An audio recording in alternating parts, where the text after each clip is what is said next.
bem-vinda a professora Berenice, e também o querido Walid Rabah, que é presidente da FEPAL, da Federação Árabe Palestina do Brasil. Estamos recebendo vocês aqui nesse simbólico dia 7 de fevereiro, 4 meses depois daquele 7 de outubro de 2020. Bem-vindo e boa tarde. Bom, vou começar. Muito bom. Vou começar perguntando a vocês, é inevitável a gente fazer um balanço mental, tentar compreender, passados esses 4 meses, outubro, novembro, dezembro, todo janeiro, a situação em que se encontra hoje a Palestina, o povo palestino, principalmente o povo em Gaza, e quais são as perspectivas para a saída dessa situação. Então, eu vou começar com a professora Berenice. Boa tarde, Walid, um prazer estar com você hoje, né? Boa tarde, Ana. Boa tarde, professor Felipe. Na verdade, são tantas... A gente não sabe... Eu fico até confusa de começar por onde eu começo a avaliar o que são esses 4 meses que mudou a história do mundo, né? Não tem como, a partir ele é um marco definitivo. Se a gente conta a história, a questão das guerras, né? Primeira Guerra, Segunda Guerra, o que está acontecendo agora no mundo é um definidor separar, porque reestabelece velhos debates que se pensavam superados, né? Como a questão do colonialismo, né? Inclusive essa categoria teórica, política, ela foi precipitadamente, ao meu ver, abandonada pelos acadêmicos, e foram sendo colocadas outras categorias que eu acho que têm importância, como pós-colonialidade, decolonialidade, né? E é muito interessante que, quando a gente fala, não, nós temos que discutir o colonialismo, soa estranho, porque é como se fosse uma citação do passado, como se não tivesse acontecendo, quando, na verdade, a gente sabe que o colonialismo opera com novas estratégias, né? Inclusive novas armas, tanto discursivas quanto bélicas, mas a estrutura, o fundamento do colonialismo, né, é o mesmo, né? O desejo da eliminação de um povo, a produção continuada desse povo como um povo que não merece viver. Então, o que nós vimos nos últimos 4 meses foi uma concentração, né? É como se o passado, aquilo que a gente já estava lá, claro que nós que estamos estudando e atuando pela questão da Palestina, do Saara Ocidental, a gente sabe que isso é permanente. Mas o 7 de outubro é como se fosse um tufão, trouxesse nos 4 meses, e nós não, e eu acho que isso vai demandar muito tempo para que a gente consiga elaborar, né? Concretamente, que eu acho que a partir agora, né? E foram tantas coisas nesses 4 meses, foi um tempo histórico tão concentrado, né? O passado transformado em agora, né? Voltei a estudar o Nur Massala sobre o conceito de transferência, e eu lendo Nur Massala os debates dos sionistas dentro da década de 40 sobre o que fazer com os árabes, eu ria de nervoso, porque é exatamente o que os sionistas contemporâneos estão fazendo. Né? Vamos distribuir cotas para os países árabes. Né?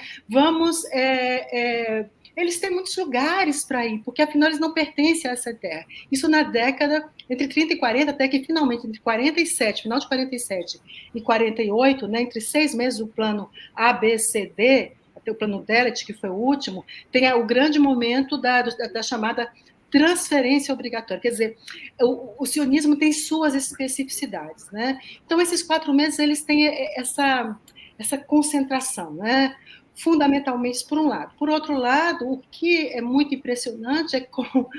E aí, daí a especificidade do caso do sionismo, a instrumentalização do antisionismo, que a gente pode conversar ao longo do programa para concluir, né? É muito impressionante como a gente viu as resoluções da ONU todas. Israel faz isso, né, há 76 anos. Né? Nenhuma resolução foi assumida, nenhuma. Foi para o Tribunal Internacional, O mais importante é cessar-fogo. Sem cessar-fogo, me desculpe, eu entendo quem analisa a questão da questão simbólica, de uma vitória simbólica. Gente, mas o simbólico não economiza vidas humanas. As pessoas continuam sendo massacradas, continuam sendo mortas. A discussão se é genocídio não pode levar 10 anos. Então, concretamente, né, nós não avançamos, nós não conseguimos avançar nesses 4 meses. Quem avançou na política? Tem muitas é como se fosse um povo analítico, né? Claro que a resistência palestina, a solidariedade, mas concretamente o processo de genocídio, de guerra demográfica, né, está em pleno curso nesses 4 meses. Né? E eu não consigo te responder objetivamente, Ana, assim, o que a gente faz? A única resposta que eu posso dar, o que a gente faz, é continuar lutando pelo cessar-fogo, pelo direito da autodeterminação do povo palestino, pelo rompimento das relações diplomáticas do Brasil com Israel, né? Quer dizer, no fundo, mantém a mesma agenda de luta, a mesma disposição de luta de 4 meses atrás, né? Muito bem. Walid, passa a palavra. O que são para você esses 4 meses? É fundamental que nós compreendamos que o sionismo tem um projeto em andamento. Esse projeto está em andamento porque ele fracassou de 1923 a 1947, 51, quando não conseguiu tomar a totalidade da Palestina mínima, ou seja, a Palestina estipulada pelo mandato, os aproximadamente 27 mil quilômetros quadrados, portanto, não as 2 margens do Rio Jordão, conforme queriam os sionistas, a Jordânia, no mínimo, incluída, e não conseguiram a limpeza étnica integral, porque o projeto era para, em 25 anos do mandato britânico, mandato da Palestina, mandato colonial otorgado aos britânicos para a realização do lar nacional, não conseguiram judaizar a demografia e a geografia da Palestina histórica.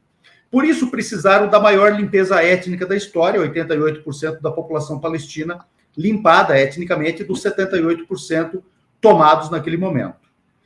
67, só aconteceu a agressão sionista de 67 para continuar o que não alcançaram em 48, no mínimo, a tomada dos restantes 22% da Palestina do mandato.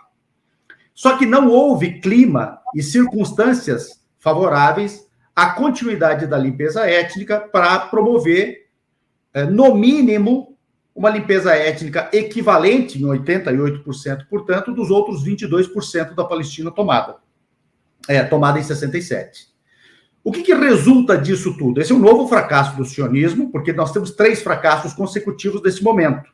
São 7 fases de limpeza étnica, eu não vou aqui entrar no detalhe de cada uma, porque seria muito complicado.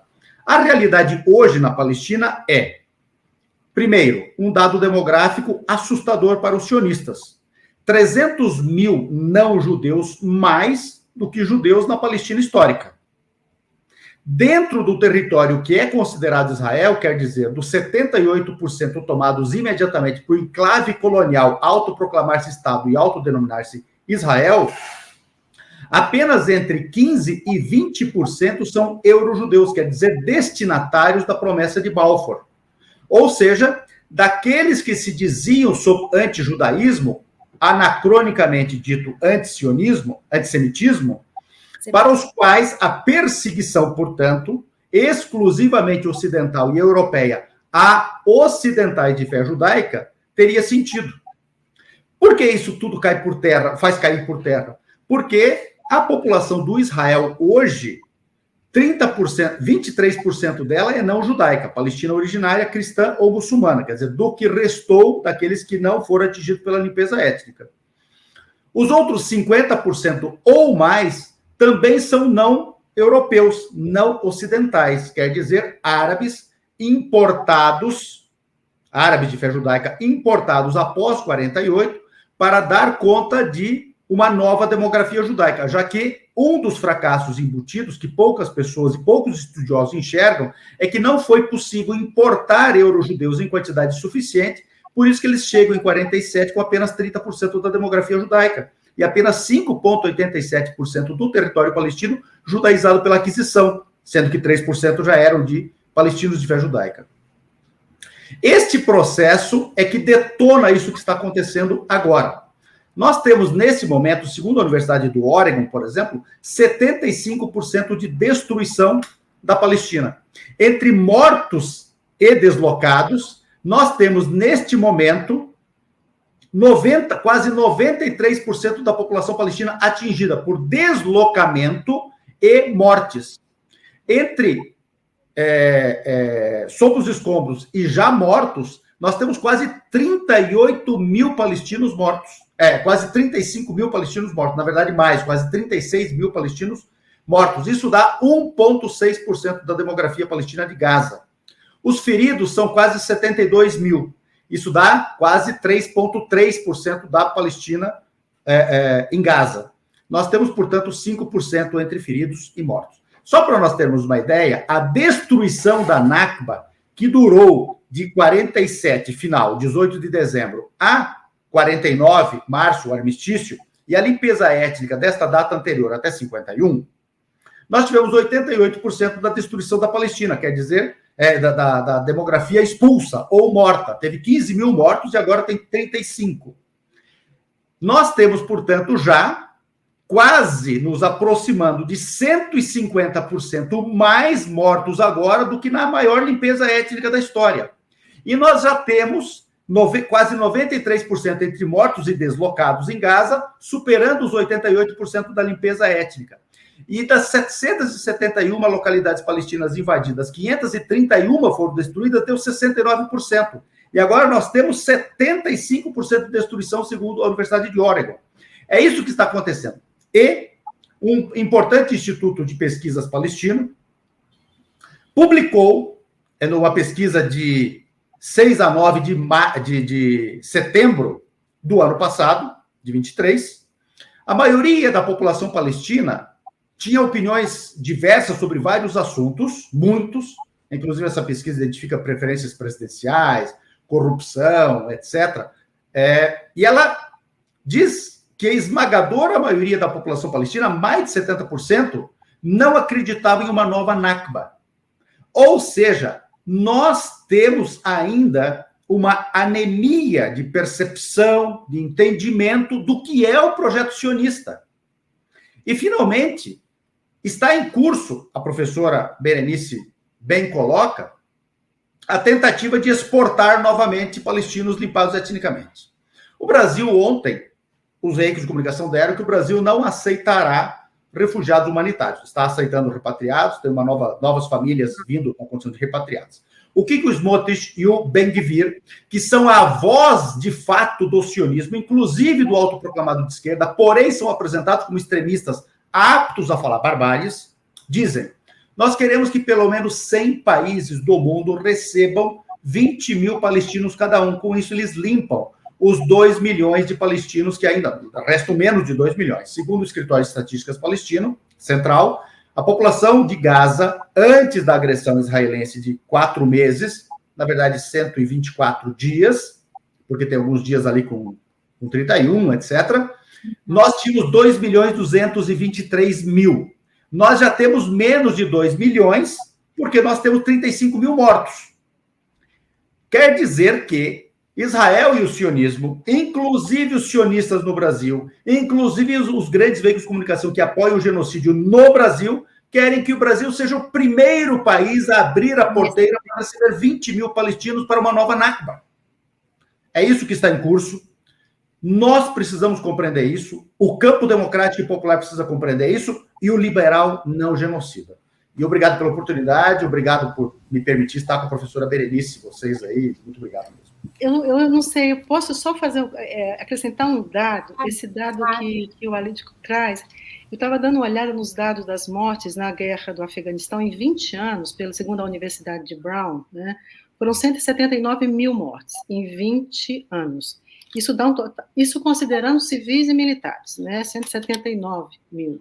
Isso dá um total, por mês, de 75 mortes mês, durante 20 anos. Se eu pego só os civis na guerra do Afeganistão, que foram 47.245 civis mortos de um lado e do outro, eu tenho 196 civis mortos ao longo de 20 anos. Na guerra, no massacre, agora no genocídio, nós temos 9 mil pessoas, 9 mil palestinos mortos. Então, você veja, de um lado, estou dando um dado para vocês, porque, de fato, é como um processo de naturalização, que você abre os jornais, vê Al Jazeera, vê o Monitor, vê Democracy Now!, todo dia morte, e como se aquilo vai se entrando num registro de, ok, também não é tão sério. Não tem registro na história das guerras de uma letalidade como essa. A publicação do Al Jazeera, de 3 dias atrás, do nome das crianças mortas, que são 11.500, um dado muito conservador, considerando que nós não sabemos o que estão sob os escombros, o que ainda vão morrer, que estão feridos, né? 11.500 crianças mortas, e começa a subir a tela, né? Por 3 minutos, são quase 8 minutos de tela rodando com o nome das crianças. 3 minutos são crianças com a idade do lado. Sabe qual que é a idade? De arrepiar um dado desse. 0. Crianças recém-nascidas. Então, o que eu estava comentando no início, assim, é que o que nós estamos assistindo hoje, né, e tem umas excepcionalidades por esse mundo tecnológico, que não existe registro na história. Por exemplo, você vê o intelectual, né, o Rifat Airer, aquele poeta, professor, ele está dando uma entrevista para o Democracy Now!, completamente abatido, o som das bombas caindo do lado de fora, ele fala assim, eu vou morrer. Né? 3 horas depois, a casa dele é bombardeada, ele morre. Quer dizer, você olha no olho da pessoa, ele está dizendo, olha o que está acontecendo, isso acontece todos os dias. É isso, quando a gente fala da ideia do genocídio ter ser televisionado, é que você vê a cara das pessoas. Você olha no olho da pessoa que está dizendo, por que vocês não estão fazendo nada para barrar isso? Quer dizer, não consigo encontrar na história da humanidade nada que se compare em termos de desafio analítico, desafios políticos, desafio humano mesmo, ao que nós estamos assistindo. E também tem um outro lado dessa história, uma história que ainda vai render muita reflexão. Também não conheço nenhuma resistência na história da humanidade que seja feita em túneis, porque foi isso que o colonialismo deixou.